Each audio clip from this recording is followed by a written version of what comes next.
Good evening. Tonight is April 28th, 2014, and this is another edition of Independent Nation. My name is John Richardson, along with my colleague Bauman Yazdanfar. We continue to bring in all kinds of interesting guests, and tonight we continue with two exceptionally interesting guests. John Parker, Toronto City Councillor, Ward 26, and Sue Wong, MPP for Toronto Agincourt. I think she's been, 2011 was the beginning of, I think, at least your political career as an elected representative. And in the case of John Parker, I believe you got your start in 1995. Would that be correct? That is correct, yeah. 95 to 99, I had her job for 4 years. Okay, all right. Oh, so that's good. in the legislature, and that would have been during the Harris years, of course. And after that, a brief sabbatical practicing law. That's correct. Okay. Then elected municipally in 2006. Thank God for that. Nothing worse than having to make a living as a lawyer. I think. Very tough thing. Anyway, welcome to the show. You're welcome. So I gather it's interesting because we're certainly headed, as we know, automatically for a municipal election this year. But what's happening on the provincial front, Sue? Well, John, you know, May 1st, Minister Sousa will be tabling the second budget for this current government, and we're very pleased, looking forward to the announcement, and at 4 o'clock on Thursday, May 1st. And so there's all kinds of issues and what have you, but you've been hearing different kind of announcements throughout the last week or so. But I certainly know that in my riding of Scarborough Agincourt, the consistent issues are transit, the gridlock, public education, health care, jobs for young people. So, you know, some of the stuff we have already started that role already, because last year in the 2013 budget, we put a lot of emphasis on youth unemployment issues, such as the Ontario Youth Job Strategy, which is about $295 million. And I could say last week, I believe Minister Duguid made the announcement, over 10,000 jobs, new jobs for young people. In my riding of Scarborough Agincourt alone, to date, 145 new jobs since last September. So we know that strategy is working, because what future is this province if young people are unemployed? You know, so at the end of the day, as an MPP, not just new provincially, because I was a school board trustee before I became an MPP. Young people is important. Young people represent the future, and we are working collectively with the private sector, with the business community, to make sure young people are given opportunity and supporting them throughout the process. Young people voting? Well, you know, it's not just the young people voting. I think I would say that voting is a critical, important piece. We know that Election Ontario is working hard on that file, dealing with citizenship and responsibility. You know, English is my second language, but also the issue of Canadian citizen, new Canadians, and choosing the ability to vote, because sometimes people don't vote not because they don't want to vote, it's because there are all the other potential barriers, you know, because if they have multiple jobs, right, because people are having challenges. But the other piece here is that we also heard that they want to make sure that the more flexibility advanced polling, right, because advanced poll is very limited. It's certain days. I've heard that other countries, they vote on weekends, right? The official election day is not during the weekday; it's actually on weekends, you know. And then other municipalities, like I believe the city of Markham, they have it online voting, so encourage participations. So everything we need to make sure the young people are encouraged, not just encouraged to vote, the fact that they have responsibility, you know, that as citizens we need everybody participate in that whole issue about citizenship and responsibility.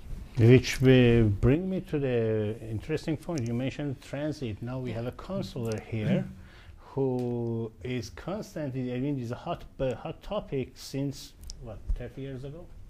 You know? Well, I think that the transit is probably a permanent issue in politics. It's always in fashion. How is cities dealing with that right now? Well, I was about to interject with the comment that I think the larger a city grows, the bigger an issue transit becomes. And Toronto has been a big city for quite some time, and we're getting bigger and getting bigger faster. So transit is always big, has always been a big issue in Toronto. It's bigger than it has ever been, and it is becoming a more important issue at a faster rate with each passing day. So right now we're realizing that we've been resting on our laurels for far too long. For a time, we had a transit system that we deserve to be proud of, but we haven't been keeping up. And the city's been growing, and our transit system has not been growing to keep pace with the growth of the city. So we have a lot of catching up to do, and it's going to cost some money. Now, the good news is, as we catch up, we have the opportunity to do it with newer, better, more modern technology, if we do it right. But we can also use transit as a city building tool, because the kind of transit system you have will determine the kind of city that you build. And if we do it right, we will develop a transit system that encourages the kind of urban development that makes us a more livable, more pleasant city that can accommodate a larger population. So it's not just a matter of moving large numbers of people around. It's a matter of integrating our transit development property with our city growth policies and proceeding with both of those concerns in a way that provides synergies. The kind of city we build will be important in determining the kind of transit that we need, and the kind of transit that we develop will have a major role in determining the kind of city that we build. So it's actually a very exciting time to be at the city, because all of these issues are right before us, and we have an opportunity to make some very important decisions that will have a positive, or if we're not careful, a negative impact on the kind of city we have for a generation to come. The trick is, it all comes at a cost.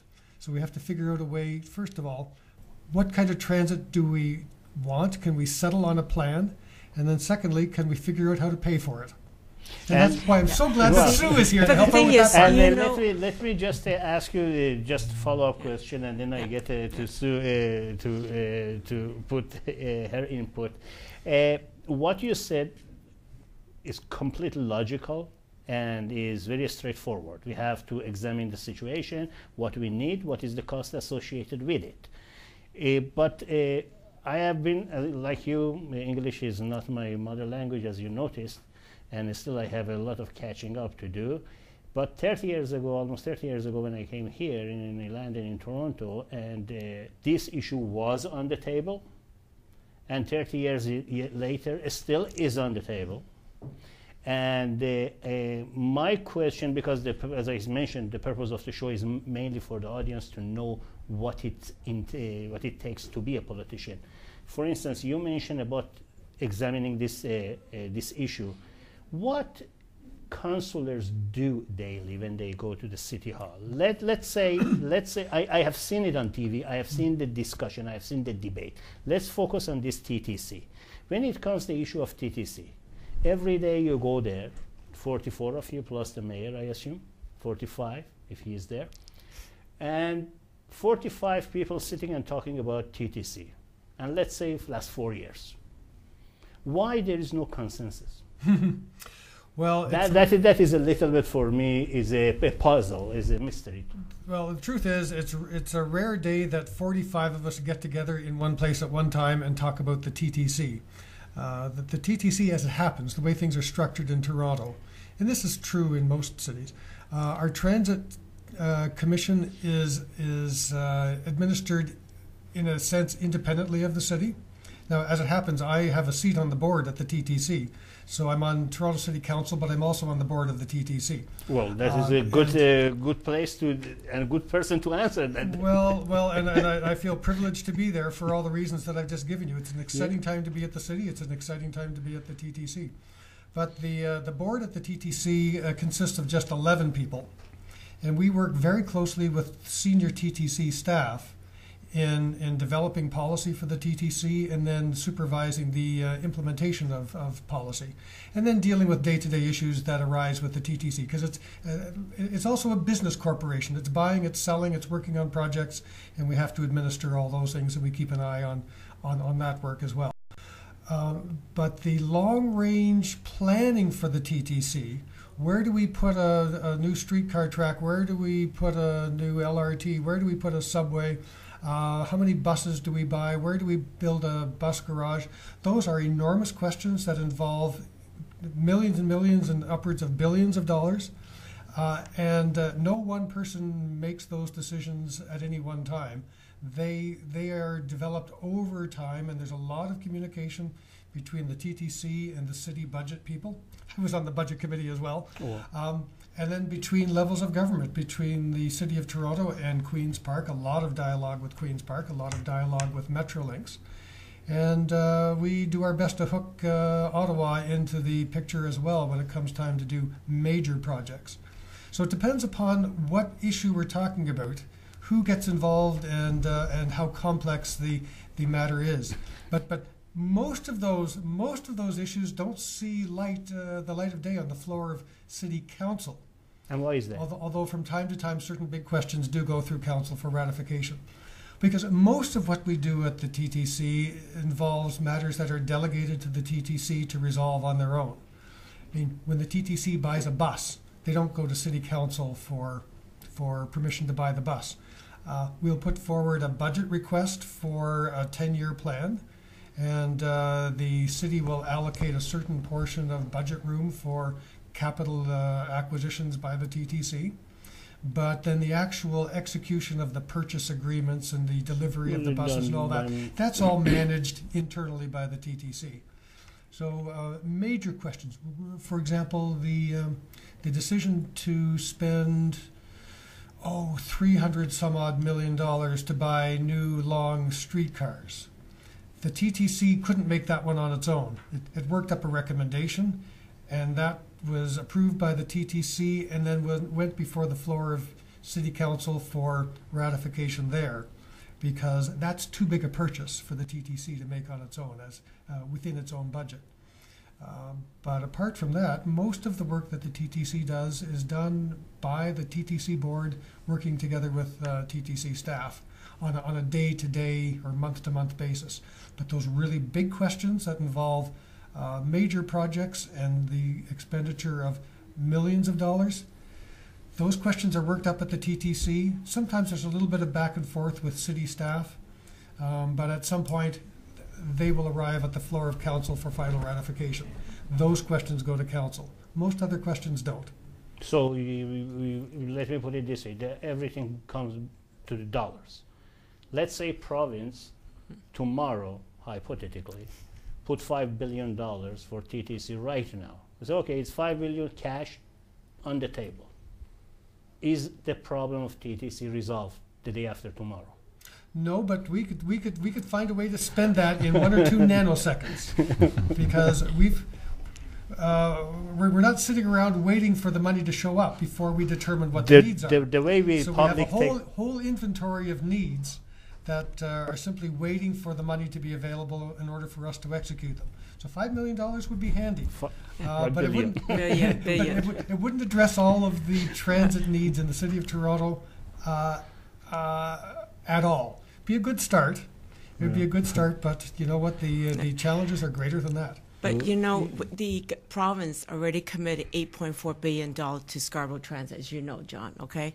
Some of your colleagues wants to reopen that issue, okay?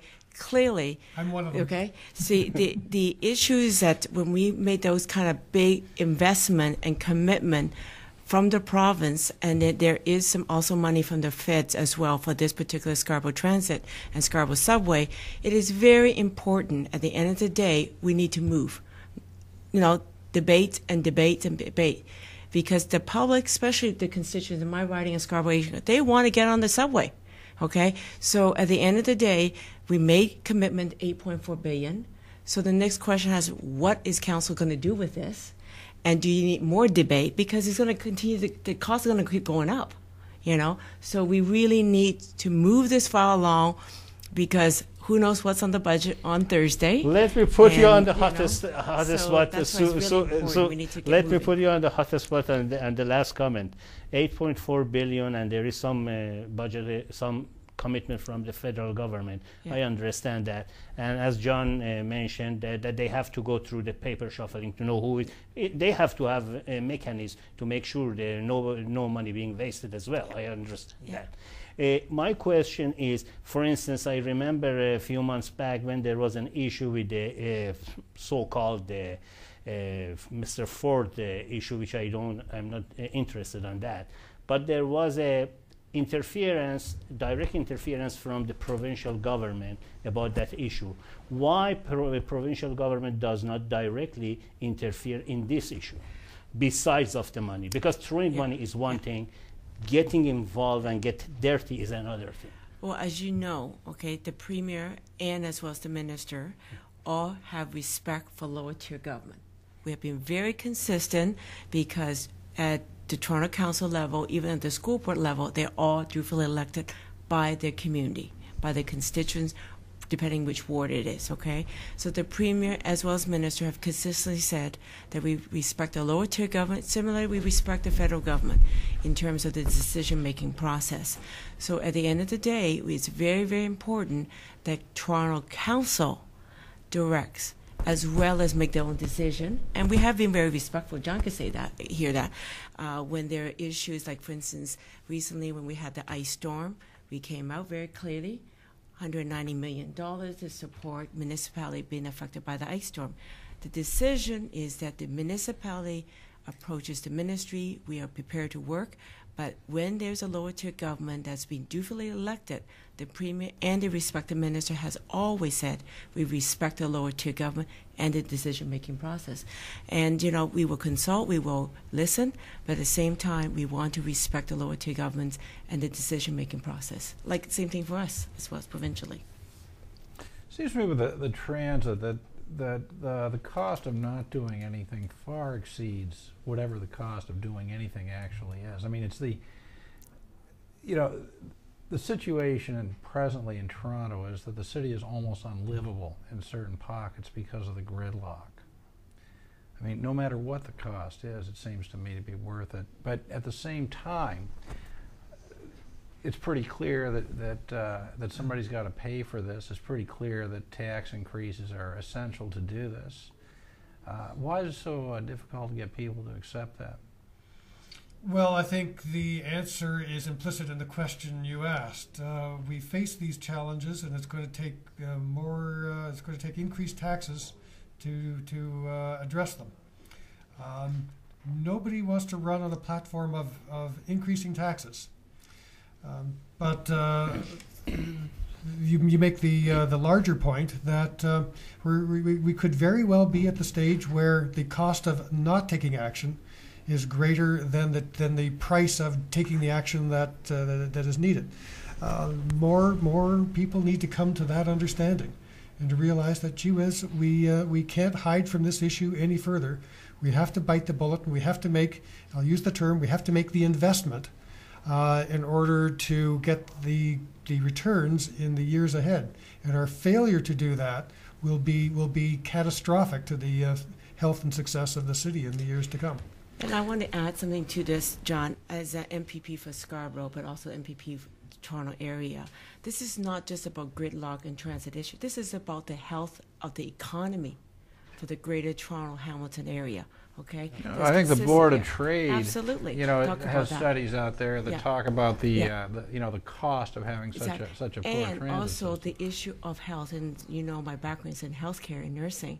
That when you have that much gridlock and that much carbon monoxide and the cars and exhaust, it's not good for the quality of health. What about the road rage? Well, besides that, the anger piece, right? But it's not just about the gridlock paralyzing the entire city. You're dealing with the economy. You're also dealing with the environmental piece. Young people get it. And we call us a world-class city. Well, we definitely don't have a transit to reflect a world-class city. Well, there's not even a train to the airport. Okay. I mean, Soon it's coming, right? It's coming. But the fact of the matter is we call ourselves a world-class city. We really need all three levels of government. Not only our province has been taking the lead on doing this kind of investment, John was saying, we haven't heard very collectively from the federal government, because most international cities around the world, the federal government's on the table with billions of dollars, because this is infrastructure, this is about the economy, this is also about goods and services too, because exactly what John you're talking about, because all three level government have to be involved when they're dealing with the transit file, and this is billions and billions of dollars. It's not one tier. Like, we have been investing consistently, supporting the TCC, the City of Toronto in the direction, but at the same time, we need our other federal government at the table to continuously, on a yearly basis, that kind of national presence to our file of not just the City of Toronto, but across the province too. I think that's undeniably true, but there's another question that I'd like to ask both of you, but I'll start with John, since you are on City Council. You know, you said, Sue, that for other major world cities, their federal governments are involved in the funding. Well, one thing about some other major world cities is they actually have city income taxes. Do you see a city income tax down the road for Toronto? Well, it won't be on my motion. Possibly Rob Ford? I think we have a long way to go before we reach that point. But, why? Because I'm not sure that we have to do anything quite that drastic. But certainly we need to get serious about identifying the needs of a large and growing metropolitan area, and finding ways to finance the measures that are required to address those needs. And transit is the most obvious one, and it's the one where we have to make the most improvements in the years ahead. And it's also the one that will generate the biggest payback once it's put in place. And that doesn't necessarily mean that the residents of Toronto need to pay the full bill, because as transit is improved in Toronto, it will benefit residents throughout the Greater Toronto area. And if we do it right, we will include them in the transit improvements as well. So it'll be improvement for all of us, and we all play a part in financing that. Long term, I'm a little less inclined to point the finger at the federal government, because somehow they have to balance off the interests of cities like Toronto and Montreal against other priorities that they have. And I'd frankly be happier if they would just cede a little bit of tax room to the provinces and let the province play a bigger role, than asking the federal government to play a bigger direct role in financing our needs. But we do need sources of revenue that we haven't fully explored yet, and we need more resources coming towards some of our needs, and on a more sustainable, more consistent basis. Right now, we sort of go from when it comes to this sort of thing, we go from provincial budget to provincial budget and project to project. And if we really want to do it right, we should lay out a plan over the long haul, over a large geographic area and over a long period of time, and finance that whole vision over a sustained period of time, rather than sort of bouncing from pillar to post, which is the way we've tended to do it. I think you're absolutely right on that. I want to come back to the funding thing again, though, because I'm very interested in this, obviously. But we have a situation where the City of Toronto is funded overwhelmingly from property taxes, correct? I forget the figures. I walk around with a pie chart sometimes, but it would be. That's the single biggest source of revenue. By no means the entire pot, but that's the single biggest source of revenue. Right. So the thing that strikes me about that, obviously, I think that property tax have got to be part of the equation. But it is a way of financing municipalities where a lot of people who live in these cities are not paying the cost of running the cities. And I'm wondering what your thoughts might be on expanding beyond the property tax as the primary revenue source? And if so, what options might be available for that? I mean, there's no question that this has to be rethought if you just look at the logic of the numbers, right? Yeah, and we have to do that. And there's probably room, as much as I hate to admit it, probably room for the property tax to go higher in the City of Toronto. It's higher elsewhere, and the City of Toronto has been able to keep its taxes a little bit low. Could I get you to stay on that topic for 1 second? I mean, I agree with you totally. That is not how a lot of people see it. What is it about the City of Toronto? Just economies of scale? Why is it that somebody who owns a house in Toronto would pay less property tax proportionally than, say, Oakville or Mississauga? Well, I think so far we've been able to draw from other sources, so we've been able to give property taxpayers a little bit of a break in that respect. But the property tax is a very blunt instrument. You are taxed according to the value of your property, but that doesn't necessarily relate to cash in your pocket to help pay the bill.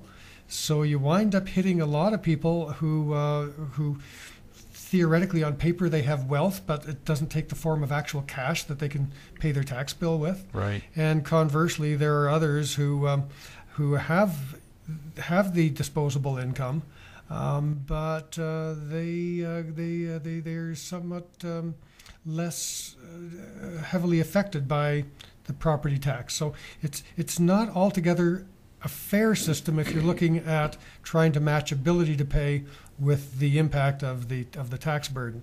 So you don't want to rely too heavily on that because it results in equities and inequities and unfairness.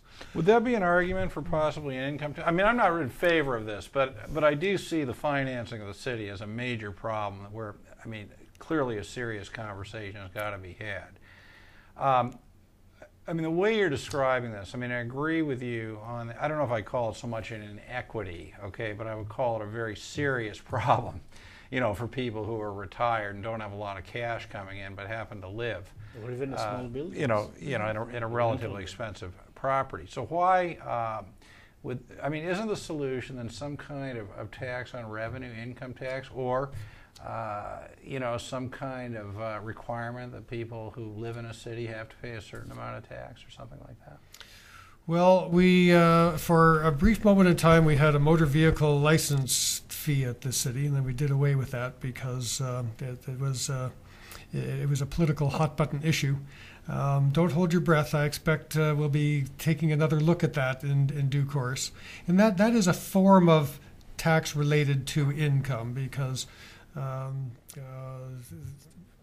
people, well, you have to have money to have a second car. Yeah. I mean, that's at some point you own a car or you don't. If you can afford to own a car, then the theory is, well, what's $60 a year to pay for a license on it? That's a rounding error on the cost of operating a car. So that's a way of drawing from another source of income to help finance the needs of the city. And frankly, I think the biggest problem that the motor vehicle license fee had politically was that it wasn't properly understood as serving a worthwhile purpose. It was seen as just another way of politicians reaching into your pocket and taking money to satisfy their own priorities and then meeting what they saw as their needs, but not clearly related to the needs of the people who were being asked to pay the price. Well, what I mean, to put it very, very simply, what was the purpose of the tax? Leaving aside the way it was darned if I marketed. know. Okay, so that is the problem. It was sprung on an unenthusiastic council and a city population that didn't see it coming. And no one was really clear on what needs were going to be addressed by the revenue that was going to be generated. I think we're getting a better sense now of where the needs are, and if we can match the revenue to some progress on those needs, I think there will be far greater support for the measures that are necessary in order to meet those needs. Well, what would you think? What would you think about this? Just staying on this topic of trying to raise revenue, and assuming, without deciding that, let's make people in the city of Toronto pay an extra fee to register their car. Given that cars cause gridlock, what would you think about for every additional car a higher tax? Oh, I'm not going to sit here around this table and start concocting a program for tax increases across the city of Toronto. But I think it's fair to say that a modern, large metropolitan area is an expensive proposition. But there's, if properly spent, there's value for tax revenue that goes towards addressing the costs of a major metropolitan area. And we've identified one clear need for increased spending, and that is in transit. Not just the capital cost of building it, but also the operating cost of running it.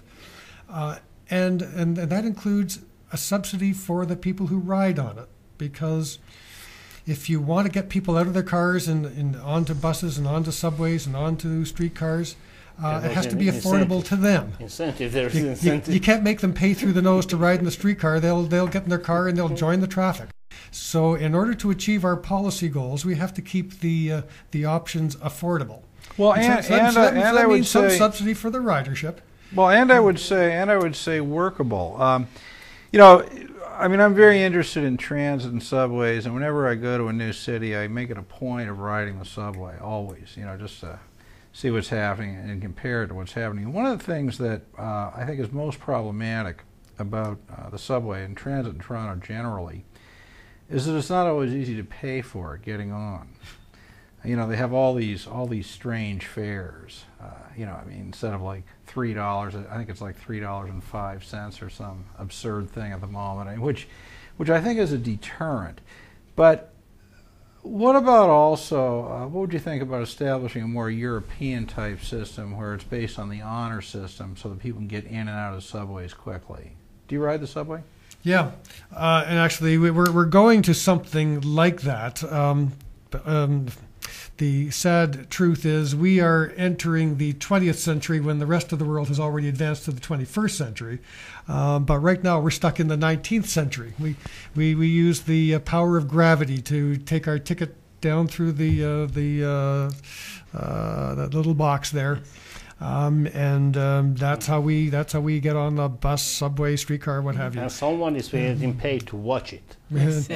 I want to go back, if you don't mind, because you mentioned about the participation of federal government, which you were not that much keen to that. I am just wondering, since Liberals were in the power for last, 13 years so far? 12 or 10 This years? current, a little bit over 10 years. The 10 years, yeah, yes. Yeah. What happened is the amalgamation of this GST and provincial tax to become HST. Was it a good idea to get the budgets that you had freedom to spend locally or in at least provincially by getting involved in that kind of the accounting system with the federal government? So when we go out, I sit on the finance committee, okay? But prior to my arrival at Queen's Park in 2011, there were a lot of consultation about amalgamating the two taxes, the federal and the provincial tax. And I have consistently heard that this amalgamation of taxes helps small businesses especially, because they only have to submit once to the federal government, okay? So if you're small businesses, you're going to have to hire bookkeeping or an auditor to go through the book and doing the submission. And that layering of sending some receipts to two levels of government when you now only have to do one, that helps significantly.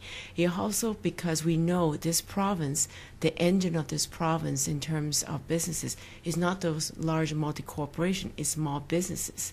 So we are, as a government, always looking for ways to improve the delivery and accessibility, like reducing red tape, because I think all levels of governments are interested in that piece. So when we look at the amalgamating the two taxes, there's been expressed interest, and it also helps because with small businesses who are the engine of this province in terms of developing jobs, in terms of stimulating the economy, they have told us very clearly this amalgamated of the HST really helped them. My point is control of the cash that you had. For instance, we were talking about TTC and distribution of the money and the help of the different government to this particular issue or any similar issue. In the past, you had the control of that. That is 8% is mine. Yeah. I write it down, you get it, and you send it back. It goes to bank account of the provincial government. Now that is getting mixed with the 5% of the federal government, it become, to me at least, and many people like me, it become like an health issue, or the issue of the transferring and downloading the health budget. Someone sitting in the office, maybe 10 by 10 in Ottawa, and decides how much money for the healthcare should go to this province or to that province without having any training in the medical field. Yeah. So with the tax issue, I think, at least I see in last few years, the hands of the provincial government is being a little bit tighter than it was before. Yeah, I believe today there was just a report came out about that, the transfer payment from the feds back to the province of Ontario. We have been disadvantaged, okay? Just to give an example. Well, that is Yeah, exactly okay. my point, because So, your yeah, disadvantage goes to the city, and city goes to exactly. the We have uploaded a number of stuff from the city to the province. And so when it comes to healthcare, we have been less transfer payment from the feds, over $600 million, okay? So just the health budget alone, okay? So that's a concern for us because, again, a significant, just under $50 billion right now, I mean, I would say 2013 budget, is dealing with healthcare, okay? We want to make sure, respectful of the Canada Health Act, that we provide quality healthcare that is accessible and affordable, but also the issue of wait time, the ER, that kind of stuff, because we're providing a number of initiatives across Ontario, because when we deliver programs in the province, we provide it, whether it's in City of Toronto, of Thunder Bay, rural areas, urban area, we want to make sure that there is access to healthcare across Ontario, and there is not one size fits all. And so we have been making sure to stretch the healthcare dollar, especially with the aging population. So with seniors growing across the province, even in... You're pointing at John. John, it doesn't look John, like... But I think across Ontario, in my riding in Scarborough Asian Court, the population is aging. So with aging seniors, you're going to need more health care, okay? So we know in the healthcare sector is that most of the care and the cost is towards the end stage of life. So it's very prudent for government, not just in our province, but especially because I'm an MPP, that we got to be very mindful that healthcare dollar need to be stretched, but also making sure that every Ontarians across the province have access to healthcare, whether it's in acute care setting, meaning in the hospital, or in the community, because we want to deliver healthcare closest to home. That's why there have been continuous announcements by Minister Matthews about keeping seniors or keeping people out of the hospital, because that's the right thing to do. You mentioned about MPP. Yeah. Again, I go back to the base of this program. What is the job of MPP? Oh. I mean, let me be clear about that. I don't want to go through the whole cliche of what they do. In the morning, I assume it is 40 hours a week or more. You get up in the morning like any other individual or hardworking Canadian. You get up, you have your breakfast, you get ready off the door, go to the... Do you go first of all every day to Parliament? Oh, absolutely. Okay. Yes. Okay, you got to the Parliament, you have your water cooler talk with your buddies, and after that you get to work at 8:30 or 9 o'clock. What is the typical day of MPP? Okay, let me give you what I did this morning, okay? Yeah. So on Monday, the legislature opened at 10:30, but I was there early this morning because I had a couple of meetings with different constituents across the province. So I purposely made the meeting, my staff made a meeting early in the morning. So we have 10:30 every day when the House is sitting is question period, okay? Okay. So at 10:30 to... No answer. Okay, Well, of course. 10:30, so I asked a question to Minister Koto, who's the Minister of Citizenship and Immigration, question related to his portfolio. So till about 11:45, sometime we have a vote, what they call a vote of the House, and then we have a lunch break today it was a meeting with among my caucus, my colleagues, and then the House resumed again at 1 o'clock.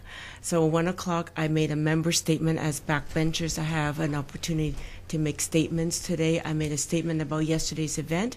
Yesterday, my community, Armenian community, was celebrating memorial of the Armenian genocide 99 years ago. The Ottoman government did the massacre, and as a result, I was talking about this as a member statement. War in Iran. Okay. And then I went off to chair the Legislation and Regulation Committee, which is a sub-cabinet committee meeting, until 3 o'clock. Then I had a couple of briefings, and then I went back to the chamber. There was a debate at the House. So every day there's different proposed legislation being debated at the House. When they debated at the House, what they call second reading debate. In order to become laws, you need to have 3 readings. The House then passed the bill, and then the royal assent, okay? So while the House is sitting, there are committees going on, okay? So I sit on a number of committees. One of them is public accounts, so work very closely with the Auditor General, and as well as I also sit on the finance economic affairs, so these are standing committee. I also sit on the 3rd committee that deals with select committee of developmental services right now. All 3 party coming together. I mean, all the standing committee has all 3 party involvement, but this particular committee only focusing on developmental disability and intellectual disabilities of Ontarians, whether they're children, youth, or adults. So very shortly, this committee will come down with a final report. We just did an interim report, and now we're working towards the final report. So there are lots of activities going on, and throughout the days, there will be different constituents come to Queen's Park. For example, I'm waiting every week. There will be different visitors, meaning students come to visit me at Queen's Park. They have civic duties, civic days, different grade 4 students or grade 8 students or high school students coming to Queen's Park to visit, or new Canadians through their ESL classes, the different classes come to visit Queen's Park, and they're my constituents, so I visit them. Or right now, as we speak, the new page, one of the new page at the legislature, I'm going to introduce him. His name is David. He's a constituent, so I'm going to be meeting him shortly and then having a conversation with him. What is his role as a new page, but also meet his parents, because we always have lunch with the page and the parents. And then along the way, there'll be different development coming through at the legislature. There may be a last minute things. There will be votes. Because it's a minority government, we have to be, not just because it's a minority government. I was elected in 2011 as a minority government. I've been pretty active throughout the whole term as a MPP. So there's lots of going on. I usually leave the Queen's Park at 6 o'clock and then go back to my riding for different activities. And tonight you are here. Yes, but other nights I will have meetings in my riding. And John, what is your day look like? Well, you know, each day I'm reminded how fortunate I am to have the job that I've got, and how anyone would envy me in the privileged position I've got, because if for no other reason than there are no 2 days that are the same.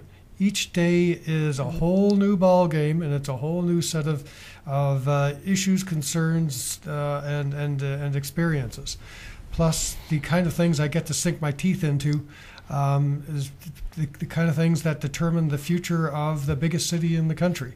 And it's kind of exciting to be a part of all of that. So there's no such thing as a typical day. And to make one thing clear, whereas the legislature, when it's in session, meets day in and day out for 4 days of a week over a period of time, City Council operates sort of on a monthly cycle. And we have committees of various kinds throughout the month, and then at the end of that process, City Council meets typically for a 2-day session. Sometimes it runs a little bit longer than that, but it's just 2 days or 3 or maybe 4 at a stretch. And then we run the cycle again. At the end of the next month, it's a City Council for 2, 3, or 4 days at a stretch. So we don't have a long period of time where we have just council meeting. Whereas in the legislature or in Ottawa, in the parliamentary system, the legislature will meet for a block of time and then take a block of time off. With us, it's a monthly cycle of committees and other things, culminating in a full council meeting, and then again the following month. So today, for example, I met with a constituency group, that I met with a constituent, that I went into my office, went to a briefing with city staff, met with members of the press, met with some of my colleagues on other matters, met with some colleagues, staffers on still other matters, and finished the day working with people of my own staff, and then getting some work done at my desk, and then moving off to a constituency meeting. And then I met some really nice people in a nice TV studio, and became engaged in a delightful conversation about what I'd done earlier in the day, and made some new friends. Tomorrow I will start the day with no appointments, but later in the day the appointments will pile up and I'll have a number of meetings. Other times I will start the day with meetings first thing in the morning, and it'll be chock-a-block meetings all day long. Sometimes it's committee meetings, sometimes it's just meeting with individuals, either an individual with a concern or an individual with an idea, or, brace yourself for this, sometimes I meet with lobbyists. Sometimes an issue comes before city council or comes before a committee, and some of the information I get to help me understand the issues and the impact of the things we're deciding, others will have a stake in those decisions. So they come to meet with me and they help me to understand what their perspective is on those matters. We call them lobbyists. We call them salespeople. But what they really do is they help me to understand their perspective on the issue that we're dealing with.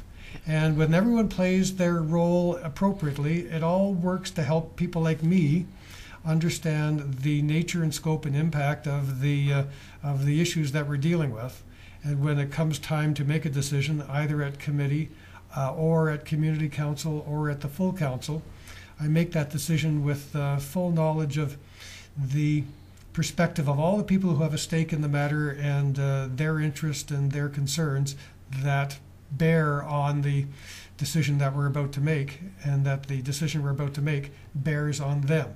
So there's a whole lot of meeting with other people on the phone, through correspondence, in informal meetings, and so on, as part of an ongoing decision-making process that has various levels to it, including, we have this in common with the legislature. Some of that work is done at the committee level, but that all feeds into the ultimate decision that's made by the full council, just as in Sue's case, it's made by the full legislature. The primary difference between Sue's process and my process is that hers is a team sport, and they vote as a caucus on major issues of policy. Whereas at City Council, each one of us is left to figure it out for ourselves. And when we get together, it's a giant Ouija board as we all work together on understanding the issues, working through the dimensions and permutations of the issues, and then arriving at a collective decision on the issues that are before us. You are in the right place. It is independent. No, it's the difference between party politics and independence. You know, what strikes me, John, is you have incredible enthusiasm for your job. Well, you know, I genuinely do. You know, I can tell. I'm thrilled. I think it's great. Every day I think of how many people would give anything to be sitting where I sit, dealing with the issues I deal with, and participating in the decisions that I get to participate in. We too are not one of those. and one of the things for my sins, one of my roles is to run council meetings from time to time. Oh my God! And people say, "Oh, how can you stand it? Oh, what's it like ruling over that circus?" And every time I'm inclined to feel sorry for myself in the burdens of managing the business of the council meetings, I just remind myself how many people watching would love to be where I am, doing what I'm doing right then and there. And I never feel sorry for myself. That's I feel privileged and blessed to have the role. Well, I think with your enthusiasm, actually, the residents of Toronto are privileged and blessed to have you in that job. But I'd like to ask you a question on that, and this goes back to sort of, you know, the policy of elections or the politics of politics. Term limits. Do you think there ought to be term limits in the City of Toronto and in the legislature? You know, I think that a fair case could be made for limiting the number of terms that a mayor sits, because a mayor, if he knows what he's doing, he or she, can exercise enormous power over the agenda of city council. But individual members of council, remember there's 44 of us. So no one member can really hijack the agenda of council and go too far with it without bumping up against the interests of 43 other councillors plus a mayor. And there's a certain value that comes from longevity, certain value of having fresh faces and fresh ideas and all that sort of thing. And it's fair that we all face the reality of the discipline of the voters on a regular basis. But the members who have been there for a number of terms bring the benefit of experience that we all benefit from. And I will go so far as to admit on the record here in front of your cameras Re-stamp it. that in my first term of council, I shared council with Howard Moscow. Mm-hmm. I don't know that Howard Moscow and I could agree on the time of day, but I valued the benefit of his experience in helping people like me as a rookie understand some of the broader perspective on some of the matters we were dealing with, and knowing the ropes, knowing the systems, knowing the procedures, knowing who's who in the zoo. He was with the TTC as well. Well, he was TTC chair. Yeah. Yeah. Did he go to law school? I I think remember when he retired, I think he went to law school. he did go to law school. There's a rumor to the effect Oh, that okay. he either enrolled in law school or he audited the law school classes. I don't know how much of that he's done, but Howard spent a good many terms in municipal politics, and we all benefited from the strength and wealth of that experience. And it was good having him around. I wouldn't staff an entire city council with Howard Moscow's, but it was good to have one of them on board when I was there in my first term. I think similarly in my caucus, the number of veterans, I call them, with lots of lived experiences and have been multiple terms, like Minister Bradley, the Minister of Environment, and Monty Quinter. Anybody knows Monty in the city of Toronto, has been an MPP in Toronto area. And both of these gentlemen provide the historical lenses, especially for a minority government, because it's not common that we have a minority government. But the fact is exactly what you said, John. The fact is these two veterans provide those historical contexts, what has been done in the past, but also for rookie members like myself, that we could turn to get some opinions, get some suggestions, because they have lived through minority governments, they lived through majority government, they lived through as government, and they also lived through as oppositions. And those lived experiences are critically important when making decisions, but also hearing everybody's perspective, because it's not just about decisions are made here in Queen's Park. Decisions made about for the entire province, all 13 million Ontarians. So having that experiences are very, very important, because I believe that when you limit the term, it applies to everybody, you know, and sometimes when you start changing that lens, then you're going to say, well, does it only just provincially? You know, so having those lived experiences and having those experiences to share with rookie member like myself, I think is very important. So I gather neither of you in favor of the limit in the... I think we need to have a more conversation. Would you say the same thing about federal government if they keep continuing that way? I wouldn't urge term limits at the federal or provincial level. I think a case could be made for limiting the number of terms that a mayor serves. Yeah. But not federal members, provincial members, or rank and file city council members. Not at all. Well, you know, very, very interesting. Another question I'd like to ask you, I'd like to ask both of you. You know, we talked a little earlier about how, you know, this is party politics in the legislature and, you know, essentially independent candidates. So two questions. The first for John. Would City Council operate better with political parties? Would that be desirable? And for Sue, should there be more independent candidates? You know, we kicked that around sort of in our ample I'm not going to go on record even suggesting that. In the brief moments we can don't catch, tell anybody.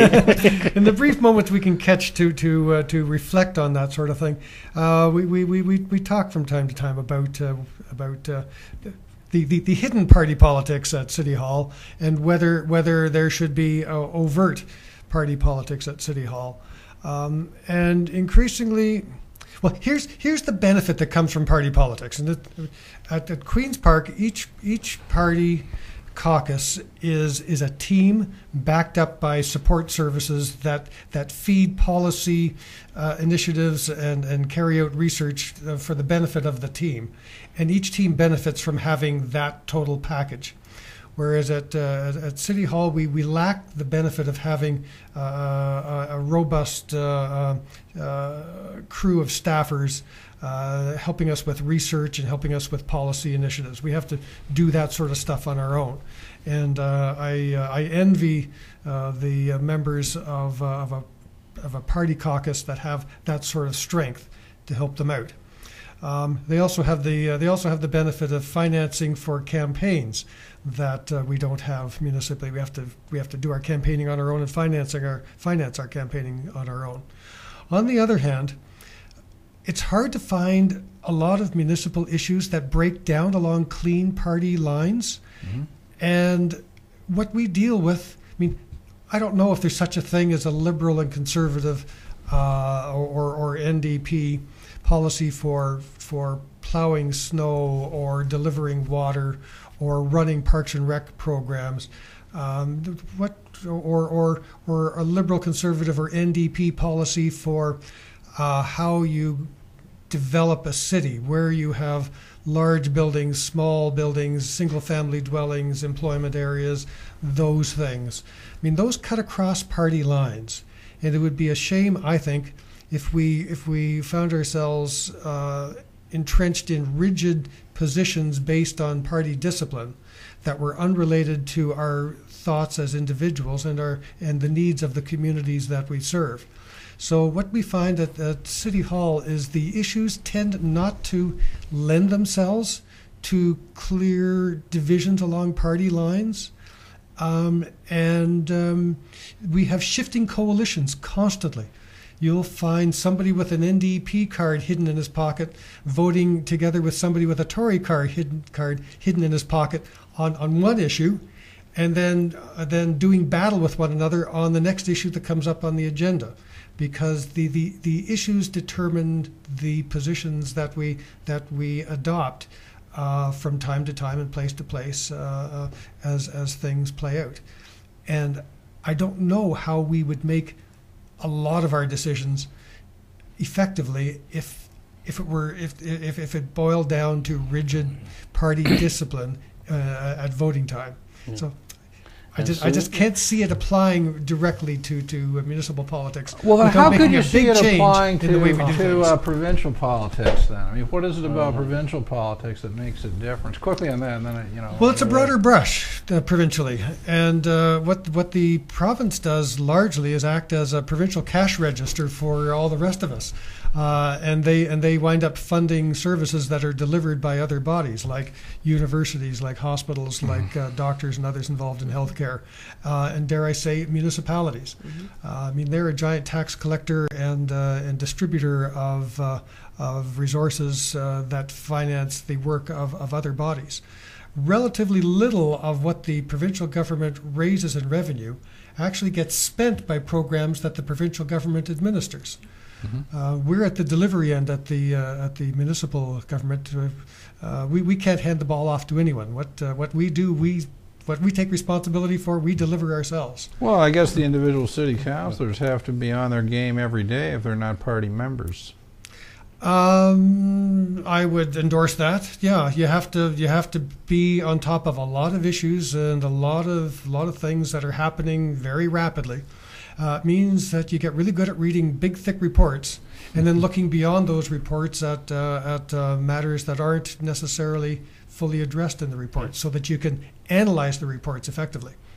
Sue, you, because we are getting So, close to the end of with the program, regard to the province, having more especially- independent in there. especially in the minority government, the role of the backbencher like myself is critically important. By having a team or a party caucus, you have more discipline, you get research support, exactly what John said. But also with respect to going to committee, because like I said, I go to a lot of committees, and then you come prepared to ask the question to the witnesses, come prepared to deal with a report, or come prepared to deal with a proposed legislation, because when the House has finished the second reading, debate comes to the committee for more hearings, and then clause by clause review of a legislation. So if you have no party, that's exactly what I'm hearing, John. Your question was, it's going to be very challenging for individual members as an MPP, okay? Because there are so many standing committee. How can one person, because you're strong when you're collectively we, as opposed to individual I.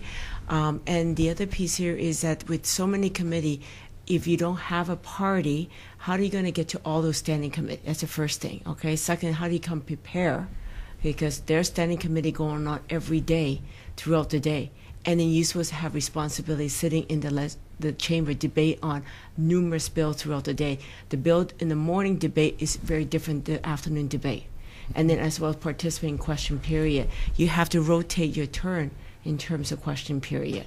So it is a challenging piece, but I certainly respect that the institution of the Queen's Party, like 9 o'clock tomorrow morning, the House opens and we say the prayers and then get on to the business of second reading debate on the proposed legislation. Well, John brought, John brought the issue of the independent, and I know why he's brought it up, because provincially and federally we are following new Westminster parliamentary system, and I don't recall seeing the name of the party in the Constitution or BNA or anything like that.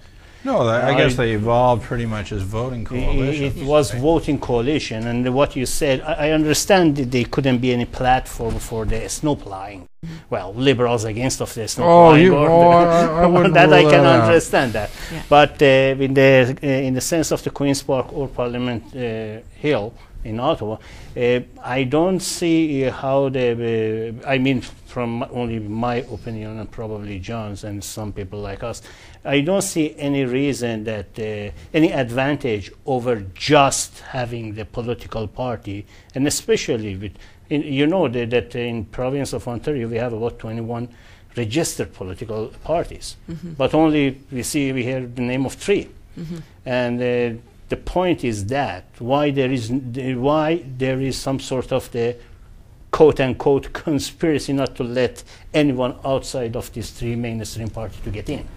Well, I think that it's a very fair question you ask with respect to letting, like there's a recognized Green Party. They always have somebody nominate as a candidate for different riding throughout the last provincial election. I anticipate when we have a next provincial election, I'm sure these other parties will have a candidate.